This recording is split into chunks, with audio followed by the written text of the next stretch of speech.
안녕하세요. 이현우 작가입니다. 지금 환율이 1,450원으로 폭등하고 경제가 무너지고 있는 것은 높으신 분들의 부동산 가격을 떠받쳐 주느라 이 모양 이 꼴이 됐는데요. 미국과 금리 차이를 생각한다면은 금리를 올렸어야 하는데 대출을 풀고 금리를 2번이나 내렸어요. 이렇게 되니까 환율이 폭등하게 될 수밖에 없죠. 덕분에 생필품, 식재료 가격 엄청나게 올라서 이제는 김밥 천국만 가도 깜짝깜짝 놀라기도 합니다. 그래서 오늘은 경제 상황을 알아보도록 하겠습니다. 일단 먼저 지금 환율이 2008년 이후 최고치를 기록하고 있어요. 계엄이 있기 전에는 1,400원 전후로 왔다 갔다 했어요. 그런데 계엄 터지고 1,430원 갔다가 지금은 1,450원으로 뛰어 올랐습니다. 마지막 저항선 1,400원이 완전히 뚫렸습니다. 이렇게 되면은 외국인들이 우리나라에서 서로 빠져나가려고 할 거예요. 왜냐면은 환율이 지금 급격하게 올랐기 때문에 환율 때문에 지금 손해를 보고 있거든요. 우리나라 주식이나 부동산 가지고 있으면은 환율로 평가했을 때 손실을 입을 수 있어요. 환율이 더 상승하면은 그 손실은 더 커지게 될 겁니다. 그러니까 외국인들이 먼저 나가는 게 손해를 덜 보는 그런 상황이 됐기 때문에 이제 외국인들의 자금 탈출 증가하게 될 수밖에 없습니다. 환율이 지금 올라가는 속도가 너무 빨라요. 정부에서 뭐 막고 있다고 하는데 막기 힘들 겁니다. 지금 외국인들이 얼마나 빠져나가고 있냐 이런 걸 살펴보면은 최근 일주일 사이에 1조 4천억 넘게 우리나라 주식을 던지고 빠져나갔습니다. 조금 더 기간을 늘려서 보면은 지금 보시는 그래프는 2024년 8월 1일부터 12월 18일까지 일자별로 매일매일 외국인들이 코스피에서 얼마를 매수하고 얼마를 매도했는지 이거를 나타낸 그래프입니다. 거의 다 마이너스입니다. 8월부터 지금까지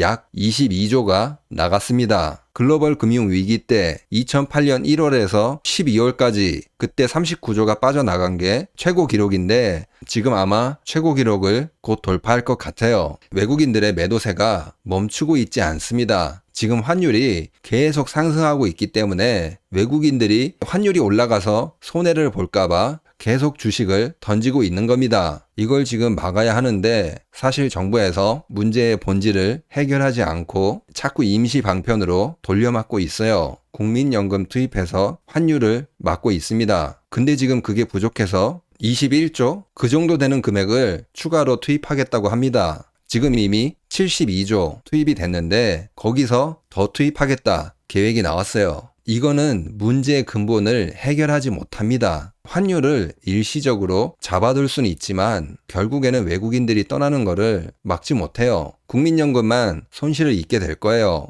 방법이 완전히 틀렸습니다. 제가 이렇게 부정적으로 이야기하면은 너는 해결책이 없냐? 공포 조장하지 말고 해결책을 내놔라. 이렇게 말씀하시는 분들이 있어요. 사실 해결책은 우리 모두 다 알고 있습니다. 지금 PF에다가 쏟아붓는 돈들, 부동산에 쏟아붓는 돈들, 그거 그만하고 제대로 구조 조정하면 됩니다. 지금 구조 조정 이야기 나오고 있지만 뭐 하고 있어요? 계속 돌려막고 있어요. 부동산 PF 부실 전체 130조에서 23조 된다. 그래서 정리하겠다. 이런 이야기 들은 지 2년 정도 된 것 같아요. 그런데 사실 정리된 게 있나요? 정리 안 하고 특례론, 신생아론 이런 식으로 사람들한테 대출해줘서 폭탄을 떠넘기고 있잖아요. 요즘에는 그것도 잘 안 되고 있죠. 결국에는 문제가 해결되지 않고 계속 돌려막고 있는 중입니다. 다음 주제를 말하기 전에 지금 혹시 인터넷을 알아보고 계신가요? 인터넷 민족에 전화 한 통 하시면은 쓰고 계신 인터넷 약정 교체하시고 최대 48만 원을 돌려드린다고 합니다. 추가로 정수기가 필요하시다면 최대 30만 원,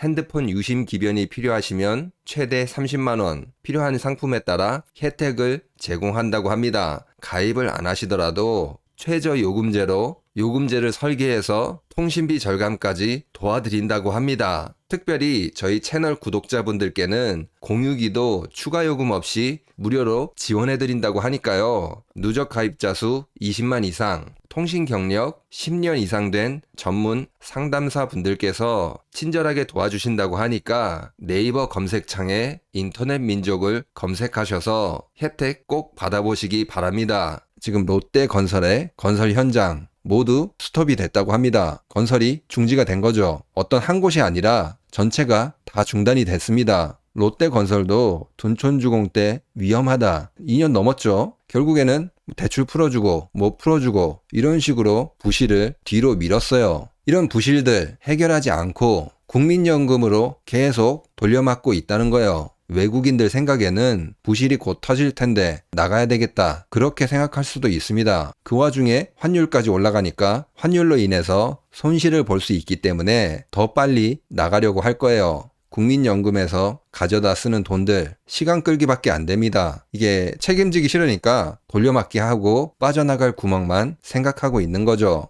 근본적인 문제가 해결되지 않고 경제가 뿌리까지 썩어서 죽어가고 있는 것입니다. 이런 와중에서 환율이 올랐으니까 수입 물가가 더 증가할 겁니다. 지금 2024년에 10월, 11월 수입 물가가 다시 상승하기 시작했어요. 2.1%, 1.1% 이렇게 상승을 했는데 지금 환율이 오른 만큼 12월 되면은 다시 2% 이상 오를 것으로 보입니다. 진짜 서민들과 중소기업 엄청나게 죽어나는 그런 상황이 계속 지속이 된다는 거죠. 그리고 지금 계엄에서 발생한 그 충격이 경제 부분까지 오고 있습니다. 계엄은 끝났을지 모르겠지만 그로 인한 충격, 경제적 손실, 그거는 이제 시작이라는 거죠. 지금 중소기업 중앙회에서 513개 기업을 대상으로 계엄으로 피해를 봤냐 이런 거를 조사한 결과 실제로 26.3%가 손실을 봤다고 해요. 당연하죠. 물건을 보고 계약해야 되는데 한국이 위험하다고 생각하니까 안 오는 거죠. 그리고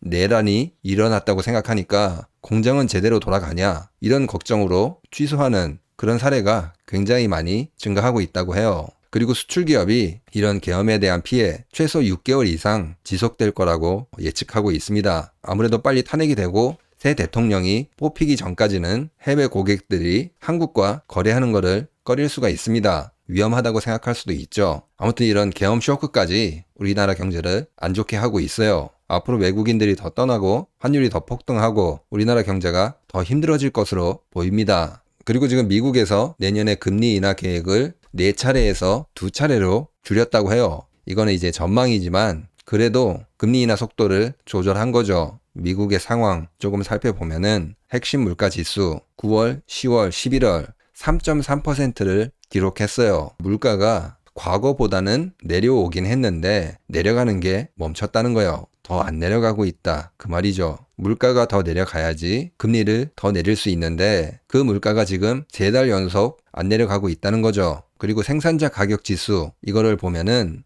최근 들어서 조금씩 상승하고 있습니다. 들썩들썩 하고 있어요. 생산자 가격이 오르면은 당연히 판매 가격이 오릅니다. 이렇게 되면은 물가가 다시 상승을 하는 거죠. 물가가 아직은 완전하게 잡히지 않았다. 그렇게 보입니다. 아무튼 미국이 금리 인하를 쉽게 할 수 있는 상황이 아니기 때문에 이런 상황에서 우리나라가 금리를 내린다? 정말 환율이 1,500원, 1,600원 이렇게 돌파하게 될 것 같습니다. 지금 중요한 거는 국민연금으로 절대 막을 수가 없어요. 부동산에 있는 부실들 반드시 정리해야 합니다. 그래야지 그 다음에 투자가 늘어나든지 소비가 늘어나든지 그렇게 될 겁니다. 언제 어디서 터질지 모르지만 결국은 붕괴하게 될 겁니다. 이번 위기가 지나면은 부동산에서 거품이 빠지고 대한민국도 정상화가 진행이 될 것입니다. 그러면 오늘 영상은 여기서 마치도록 하겠습니다. 구독과 좋아요 꼭 부탁드립니다. 감사합니다.